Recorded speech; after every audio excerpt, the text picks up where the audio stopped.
that's Caitlin Clark being named Time Magazine's Athlete of the Year for 2024. She deserves it. Looks like the award has previously gone to Simone Biles, Michael Phelps in previous years. She won because she won her second College National Player of the Year, selected first overall by the Fever, and won the WNBA Rookie of the Year as expected, and no championships. She's also become the NCAA's D1 all-time leading scorer and helped the Fever to their first playoff appearance since 2016. And, of course, everybody was getting at her praising her for her comments she made about the WNBA and about the black athletes that paved the way. They were not praising her. Well, yeah. Well, I mean, she was praising the players that have expanded. Yeah, now there was some hate. The owner of the Washington Mystics, Sheila Johnson, said... I feel really bad because I've seen so many players of color that are equally as talented, and they never got the recognition that they should have. And I think right now, it is time for that to happen. So last night, we read Time Magazine, where Caitlin Clark was named Athlete of the Year. Why couldn't they have put the whole WNBA on that cover? What award? The Athlete of the Year. Should be dedicated to who? She was saying the entire league. Man, go sit down somewhere. Well, if you really look at it, though. What are we looking at? Hold on. Go ahead. Okay. So she got this award that's never been given to a WNBA player. Number one. Okay. Now, outside of that, there's some more accomplished WNBA players. Stop. That's not what the award is about, though. I got you. Give me a follow me right Go now. ahead. So if we want to sit here and say she got a Rookie of the Year, college Player of the Year, blah, blah, blah, et cetera, et cetera, we have Candace Parker, Rookie of the Year, and Finals MVP the same year. And she won the title. Cool. Hold on. This is weird. Just hold on. Follow me right quick. All right. I can't. I'm not kind of following you because what I'm getting ready to ask you is who's a more polarizing figure this year than her? Why she's polarizing? Who has been a more polarizing figure than her? No, in sports. Period. This year. Travis Hunter. Travis Hunter was not more polarizing than her. Deion was not more polarizing than her. Nobody was more polarizing than... Polarizing because of race. But she's polarizing nevertheless, which is why she deserves this award. It's not an award for the WNBA. This woman was the most polarizing figure from January to December. It's not even close. You can't name me one other athlete. She's polarizing only to push racism onto black athletes. That's the reason why she's polarizing.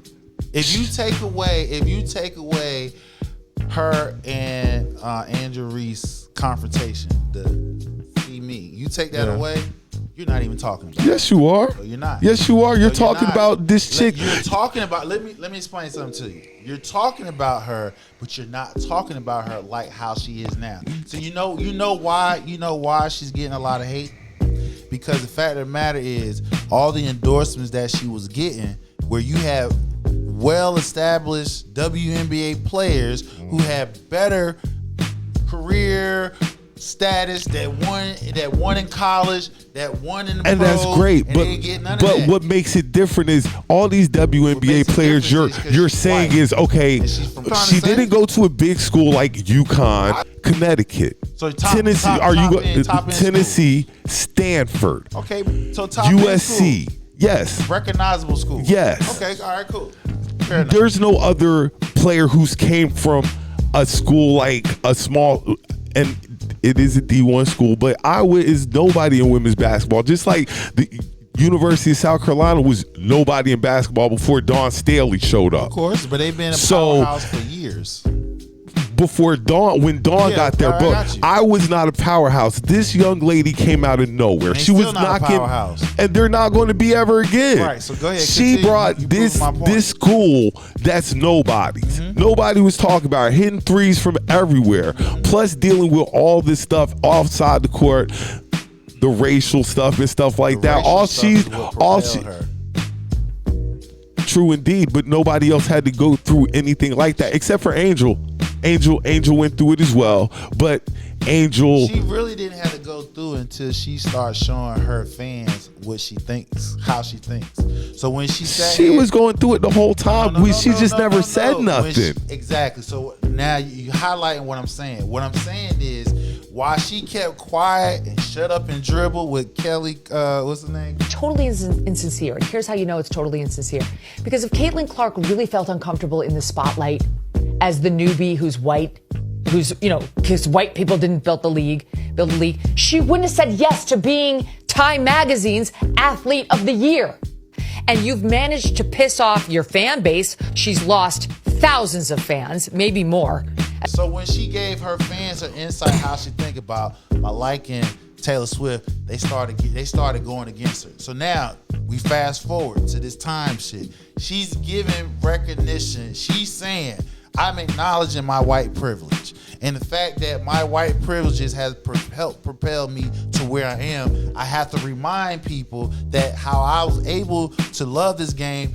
My favorite player was Maya Moore. My dad used to take me to her games. This is how I was able to captivate to this game, gravitate. So she's giving her flowers. She's giving black women their flowers, for they're the reason why she where they at. All the political pundits, all her fans is railing against her because she said the word white privilege.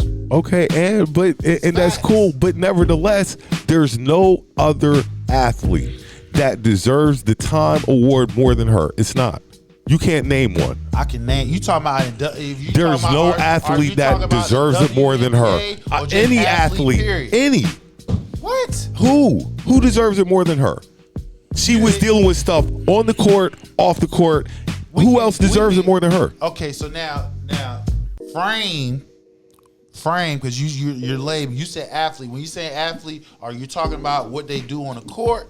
I'm talking about the overall, because that's what it is. It's overall. It's not just what you do in your sport that makes you. It's what are you doing overall that makes you the Time Athlete of the Year. It's not just on the court. Okay, so they pretty much label everything that her accomplishes what she did. Pretty much reason why they didn't label nothing non-profit, nothing that she helping the community. They ain't named none of that. So they just pretty much listing all her accomplishments that she did in the basketball. So now, if we keep it there, based off what she done in the sport, but we're not keeping it there. Off the court. No, I'm telling you, the Time Athlete of the Year is a surrounding of everything. But they're not giving her that because we know that she's getting it because how polarizing she is.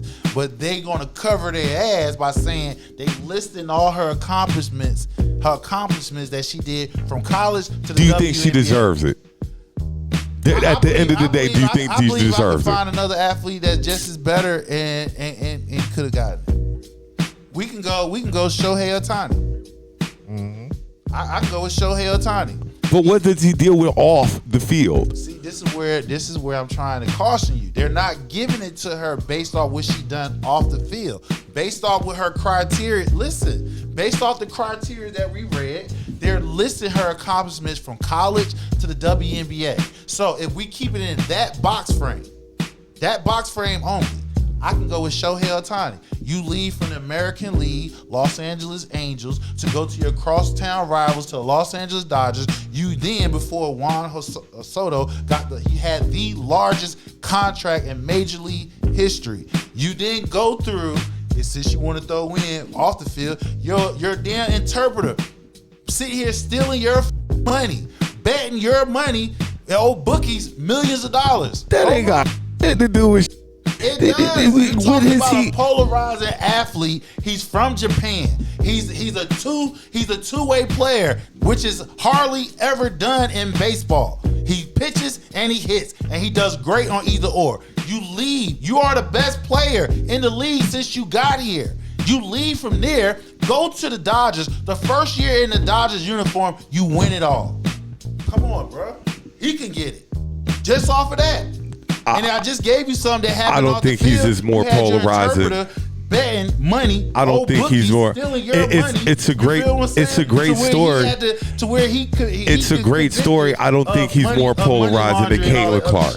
I don't think it's more compelling than Caitlin Clark's story. You would say that is because of the racial undertones that pushes it. If you take away that part, but how can you take away that part? That's part of it. About it. I just gave you a champion versus a non-champion. Mm-hmm. That's the difference. He won it. She didn't. You're talking about a person who fills WNBA arenas. First of all, their attendances, man.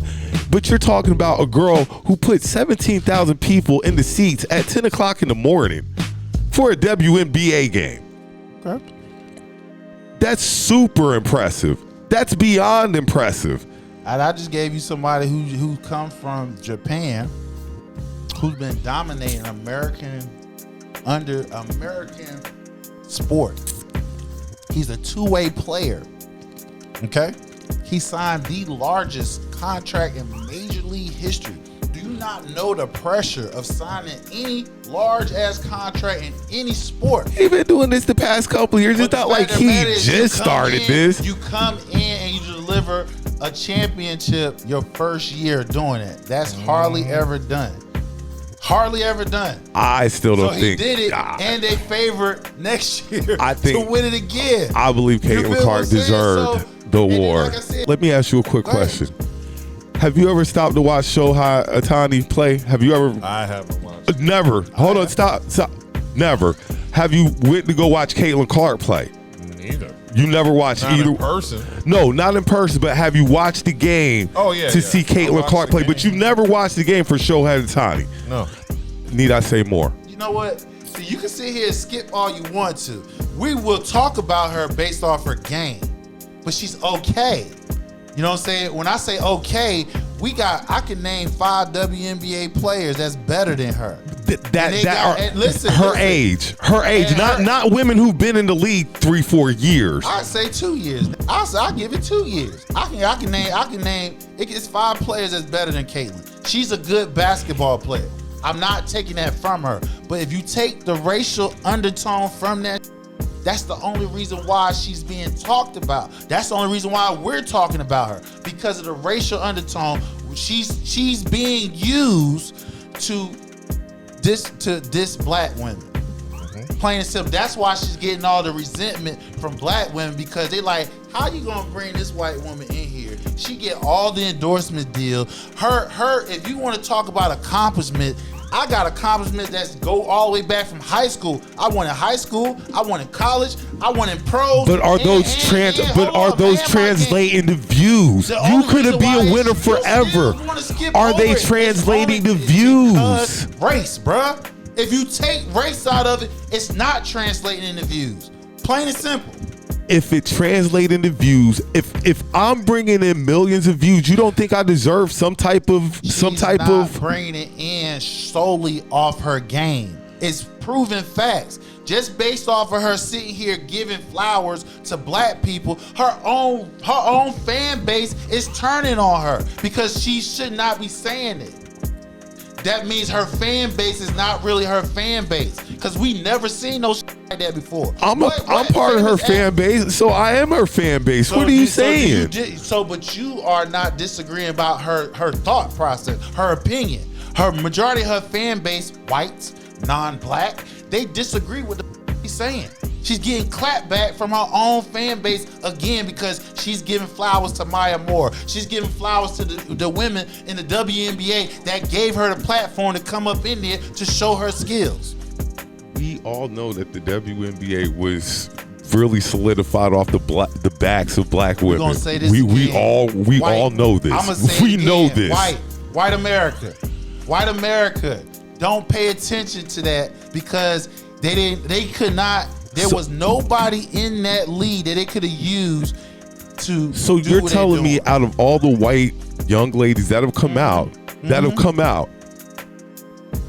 what makes her any different? Because they've had other white, because all the amazing female basketball players come out. Rebecca Lobo. All those white women is attached to a black superstar, NBA superstar. She's the only one outside of, and Steph Curry really was. They only put her in line because Sabrina Ionescu's be challenging him. So why the views didn't go up beforehand with all these white, because like I said, you still had these. The difference between all the white women that's in the league now versus Caitlyn coming in now, the racial tone in this country has changed dramatically. It's always been there, but it's upfront. She was used as a perfect propaganda tool to sit here to attack anybody other than white.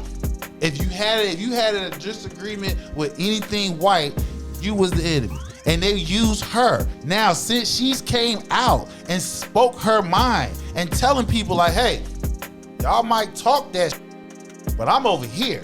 They clapping back at her telling you need to shut up and dribble.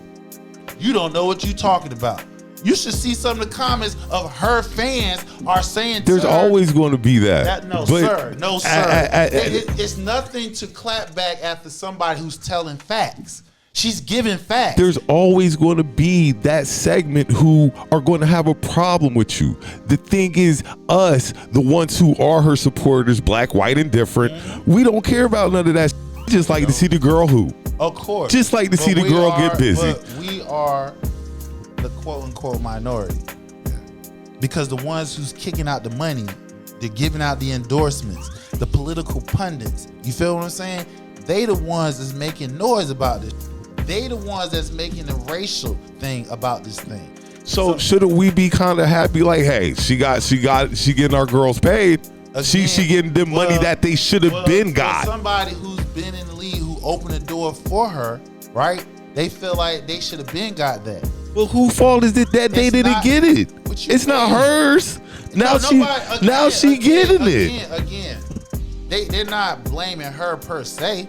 They're not blaming her per se. The reason why that, but they like, look, she's not out. This great white hope ain't our savior. This league been around for a reason. And it wasn't, and some of the ones that come in and talk that BS said, oh, the league wasn't making money, the NBA was giving the money. Hold on. First of all, nobody. Don't do this. I'm gonna do this because shit. Dub get ready to tell you the WNBA wasn't making no money. Let me explain this. Before she came in, they was already getting a bigger contract extension. They already was getting a new TV deal. That was already in the works before she came in the league. Now, since she came in the league, that just made an opportunity for them to get more money. So again, it's a perfect storm in a sense. But with the black women and some of the white women is saying like, yo, it's cool that she has her game. Can't take that from her. But y'all not gonna make it seem like that she's a great white hope, that she's saving this league. Because some of you finally decide to take a look at what's been going on over here, and you really not taking a look what's going over here. You just using her as a shield to throw rocks at whoever has an opinion about racism. Straight up. So now that she's coming out and being voiceful about her opinion on how she thinks and feel, which she's going against the grain with most of her fan base. By speaking the way she's speaking, she's getting clapped back from within her own fan base. Now, that's not saying she's going to lose any money. She's going to lose some, but she's going to gain even more because the fact of the matter is she's giving her flowers to the people who open the doors for her to come in and play.